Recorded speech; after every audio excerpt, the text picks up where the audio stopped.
Behind me is our G87 M2, fresh from SEMA. I'm gonna walk you guys through everything we've done for the SEMA show, starting with the color. This is the wrap color from Innositech. It was one of the launch colors for SEMA, which is called Amethyst Ashe. This is the only M2, and I believe it's the only BMW that's done in this color. There were two other cars at SEMA, which were Diablo GTs, which were in the pit and paddock booth outside. To me, it was a really cool color because it's a lot like Techno Violet. And those guys that know me know that Techno Violet is one of my favorite colors. I have a couple E36s that are Techno Violet. So to me, this makes this car. Now, we got it blue, and you guys know that I really do like the Zansport blue color.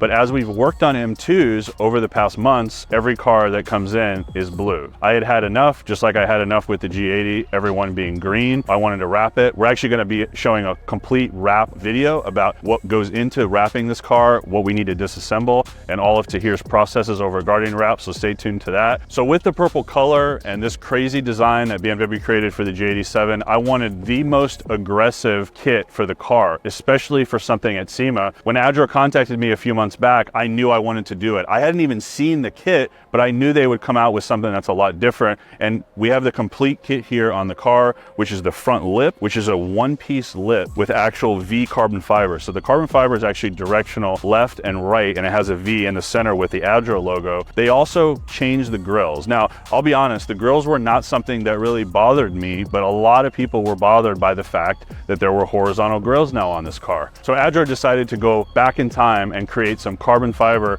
F-series vertical slat grills and actually replace the grills that are inset on the G87. So that was something that I didn't really particularly like. When I got them in, they're super high quality carbon, all the weave matches.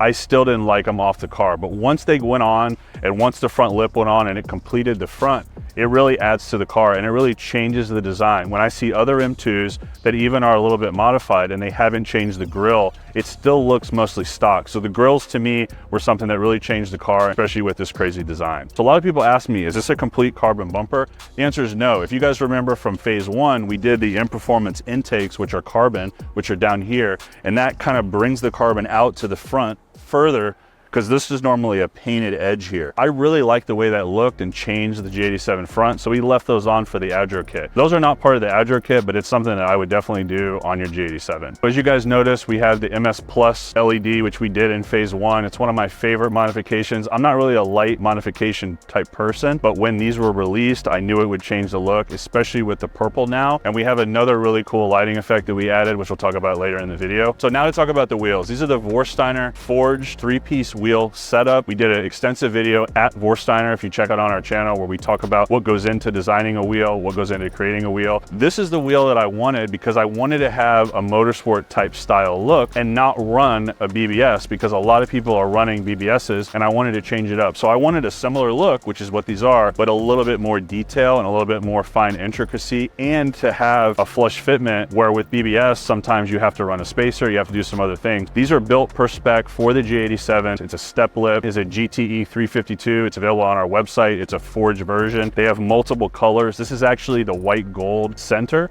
which is based upon the color that Porsche uses for that Magnesium RS program. It's a really nice color, and to me, knowing that it worked with the blue, I knew it would look even better with the purple. So previously, we had the AST ALS kit installed, which uses factory dampers, and it's a sleeve over kit, so we could keep the factory EDC. We've now gone to the Moton One-Way setup because I wanted to go lower all around, and I wanted to be able to have a little bit of a stiffer ride with this aggressive of a car and the lowness of this car. I wanted to have it stiffer, a little bit more performance. We've also added a new product for Moton suspension, which are the front control arm bushings, which are actually a pillow ball mount, which will be available soon from Moton suspension. Pillow ball mounts help with deflection. Under hard braking, there's some deflection point on the control arm, which is totally eliminated with the pillow ball. It makes the car feel tighter, more responsive, and more active with the steering, which a lot of people complain the steering is numb on these cars. I tend to disagree, but that makes it even more edgier and hard. So it's definitely an upgrade when you guys do coilovers or anything more suspension related,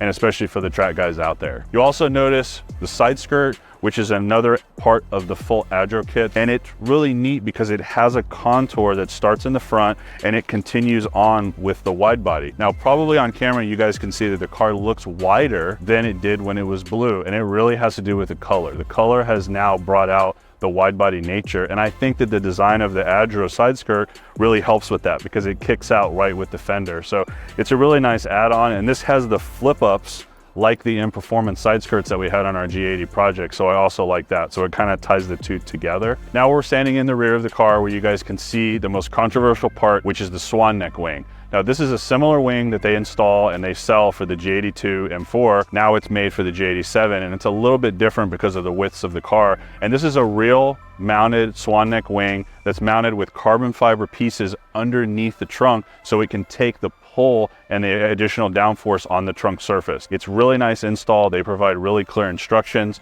We were able to complete that before SEMA, and this is the very first kit that was North American side. So they have a lot of support with their brand, which is something that I like at the shop especially. Now to pair with the wing is an equally aggressive diffuser. Again, to be honest with my opinion, I didn't really like when I saw it in the photos. To get it on the car and really see the dynamic of how it works with the kit and how it works with the G87 body, it really sold me on the car. This is not just a slap together design. This is something that's designed in Korea. They have real automotive designers and a lot of background in aerodynamics. They also have a Williams Formula One engineer who we met at SEMA that actually verifies all of the downforce so it doesn't interrupt the factory design from BMW. All of this is functional. It's all been verified, which is also another cool selling part for the car. We're not just putting pieces on the car to make it look cool. It's actually increasing downforce and actually helping with flow of the air and everything on that. So being here in the rear, another thing I want to point out, of course, is the Akrapovic exhaust. This has the full Evolution Akrapovic exhaust for G87, and this is the octagonal quad tips that Akrapovic designed for the G chassis cars, which is amazing because it matches the aggressiveness of not only the car, but also the ADRO diffuser. So I was super happy with how that came out. And the matte finish of the tips and the titanium really goes well with the gloss finish of the ADRO diffuser. So let me switch around and open up the hood and we'll recap some of the other mods that we still have under the engine bay. So just to touch base on some other parts that we've installed in previous videos, Eventuri intake, which is the gloss carbon, paired with the Eventuri engine cover, which is also the gloss carbon. This has hidden in there also the Daler controller, which adds about 90 horsepower to the G87 platform. There's also a Daler valve controller as well that I paired with the Akrapovic because I wanted a little bit more independent control of the valves. To match the carbon in the engine bay, we went with the Keys strut tower brace, which is just a nice piece because it gets rid of that pot metal design. This was my favorite aftermarket strut tower brace for the cars. It's all anodized black aluminum with carbon. Just a nice piece, really elevates the engine bay. So to finish out, let me take you inside the car and show you some of the other details that we've added to really elevate this car. This time we actually wrapped the door jambs and the door when we did the car. I wanted to open up the doors, have the purple continuate, and really look like the car's painted. Tahir and Guardian Wraps did an amazing job with that, and we'll show you that through in that other video. This has the Rogue Engineering short shifter, which is much shorter than factory, and it really makes the drivability of the car. I've been dailing this quite frequently before SEMA and now after, and this is one of my favorite upgrades for the M2 and really any manual G8X. It just changes the feel. I feel like the factory one is good, but I feel like it's way too long of a throw. The other thing I do on all my cars is an Alcantara steering wheel. This is basically a rewrap from TRE. They actually manufacture these and they sent us this. We're gonna actually do some future interior upgrades with this, some different seats, maybe a roll bar, so stay tuned to that. One of the hidden mods that we actually installed for SEMA was low glow. To be honest, that was something that I never thought I would be saying in any video for PSI or for me personally. But to me, this car just called out for something like that. Because of the aggressive nature, it just works. The forums hate me for it, but I actually love it on the car, and my 3-year-old loves it as well. That's it for this video. I hope you guys are loving the E91 content. We wanted to switch it up with this video, and we'll see you next time.